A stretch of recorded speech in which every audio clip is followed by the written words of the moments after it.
Guardian down. It's up to you now. You're all that remains.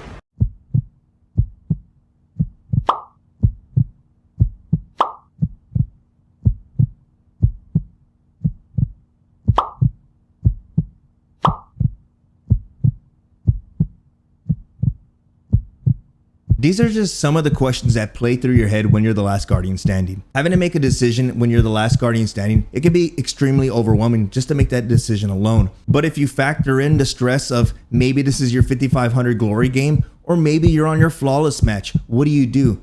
This video is for you. Yo, what's up guys? I'm BRAVExHERO and welcome back to the channel. And in this video, we're going to be going over the tips and tricks that some of your favorite top tier players use to win a lot of their 1v3 situations. Now, I'm not saying that if you follow all of these tips, you'll win every last Guardian standing situation. But with these tips, you'll have a better understanding on how to go about these last Guardian standing situations, allowing you to win more of these. But before we get into the video, you know the drill. If you're new to the channel and enjoy the content, feel free to hit that subscribe button for more videos like this. Also, if you're already subscribed and you want to show me a little bit more support, then go ahead and click that like button because it really helps the channel out a lot. But without further delay, let's get right into it. Now, I wanted to make this video very easy to understand, which I will be breaking it down into two different categories. We will be talking about the analysis of the situation and the execution of your game plan. Both play a huge role in your potential success in winning 1v3 situations. Now, I want to start off by showing you this clip right here. This is a 1v4 situation in a survival match. Then at the very end of the video, after we go over all these tips, then we're going to go back to this clip right here and break it down and see what I did exactly and how I was able to win this one here. 30 seconds. Both teams out of reserves. End this.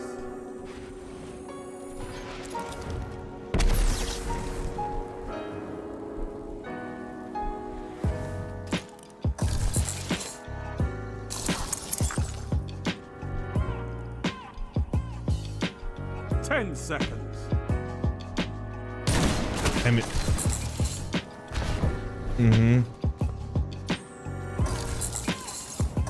Tiebreaker active. This is not the end. This is it. Show me what you've got.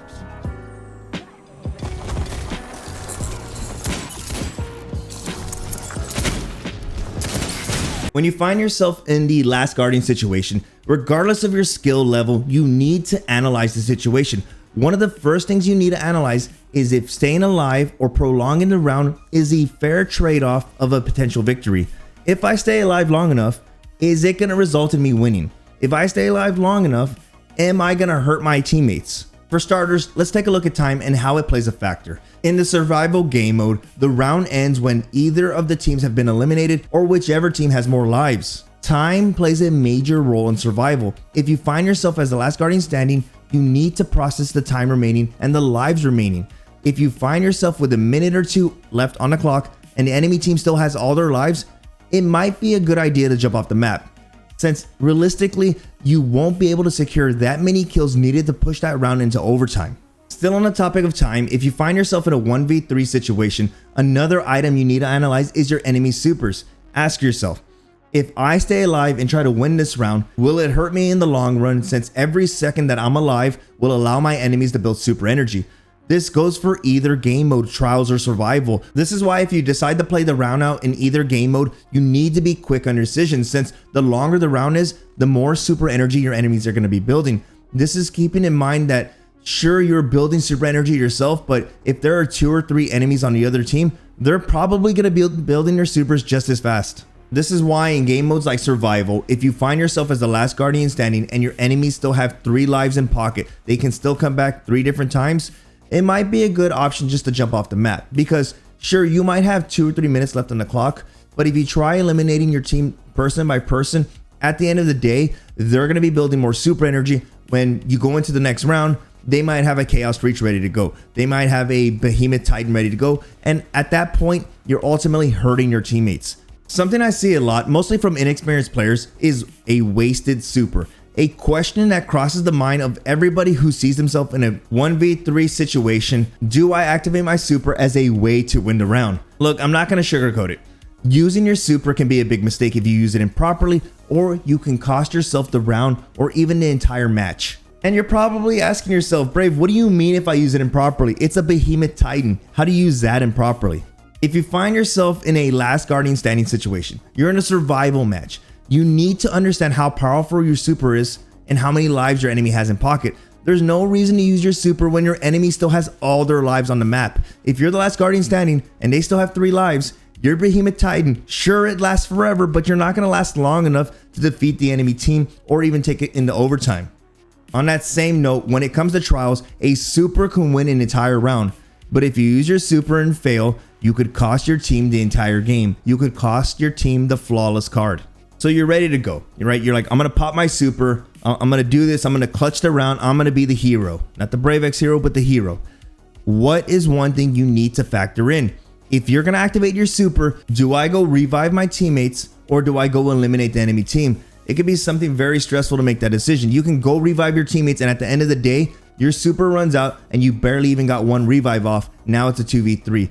Or you go try to eliminate the enemy team and they just team shot you to death. There's a lot of things you need to factor. So many things come into play.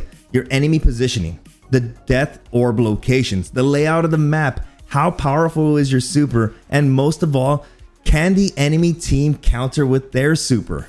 Let's stick with that one there. This is something that you need to analyze. I'll use the behemoth titan as an example. Activating that super will open up so many windows of opportunities. Your enemies will be running from you, which will give you the ability to revive your teammates and quite possibly eliminate 1 or 2 enemies. But let's say you activate your behemoth titan. You just go all 8 mode. You activate it, you're ready to go. You're going for the revives. Does the enemy have a counter super? Do they have a chaos reach ready to shut you down? Do they have a tether? Do they have a revenant hunter ready to just slam you with the commas? And the reason I bring this up because when you go into high competitive game modes like survival or trials, there is always going to be shutdown supers. There's always going to be multiple chaos reaches when you hit the end of a card and you want to go flawless. When you're in a survival match, you're going up to glory rank, you're hitting 5,500 already. There are going to be a lot of try-hard supers out there. There's going to be a lot of hunters out there with the revenant subclass ready to just shut you down.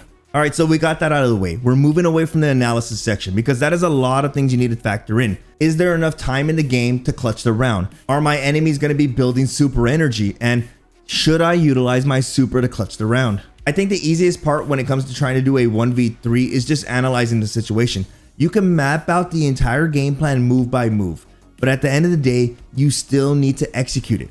When it comes to winning more 1v3s, there are a lot of things you need to do. For starters, you need to learn how to split and rotate. When I mean split and rotate, your main goal is to split your enemies. You want to separate them, keep them away from each other. You might be new to Destiny 2, you might be a seasoned player. One of the most deadliest things in Destiny is going to be the team shot. You can be instantly evaporated by 2 high impact hand cannons. The reason you want to split your enemies is because your enemies are stronger together.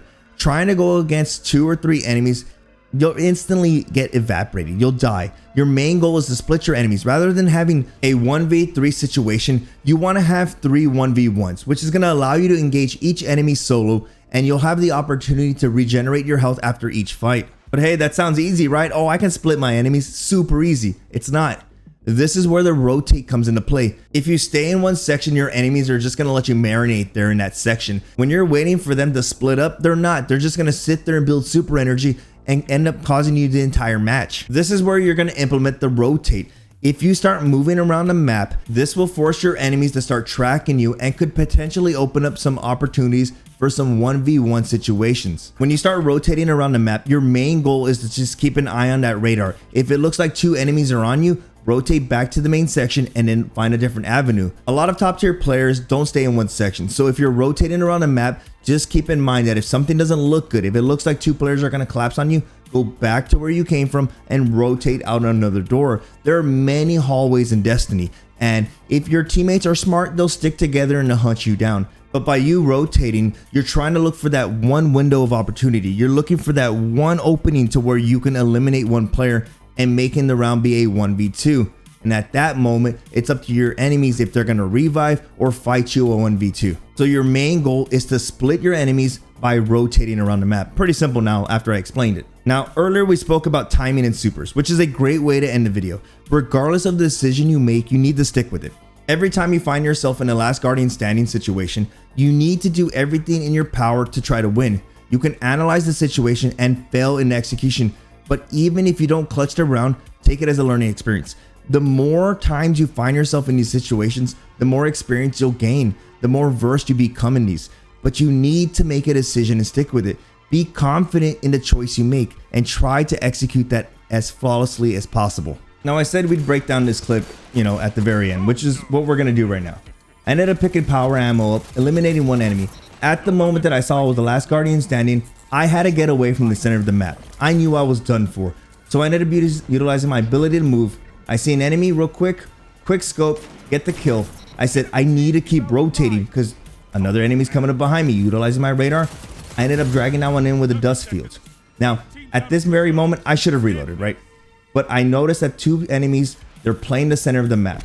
Their main goal is to capture the flag because they already know we can't beat this guy 1v1. Let's stay on the zone.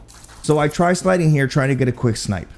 I was like, if I get lucky, I can eliminate one. I see a rift come down, try to get lucky. I miss my shot. I'm rotating because he's probably going to still think that I'm right there. Now I rotate to this side of the map. I do a little peek. I'm utilizing cover still, not getting too far. I eliminate, get back behind cover, and I'm regenning my life. I'm not peeking yet, Flag goes up, let's go. Boom, I took one shot. I had the advantage, 2 shots, 3 shots, boom. Ended up clutching the round. And the reason I clutched the round was simple. I ended up splitting my enemies up to 3 1v1s. Rather than just staying in one spot in the map, I rotated around looking for windows of opportunity. I rotated on the map looking for the perfect execution, and as you can tell, it worked out. And there you have it, guys. With that, thank you so much for watching. If you're new to the channel, hit that subscribe button and turn on all notifications.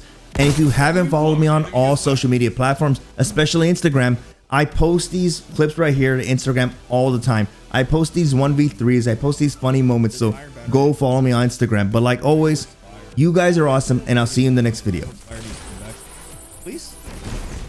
Oh, if you blow up, I'm gonna fucking know it. Oh my gosh, I stuck him with it.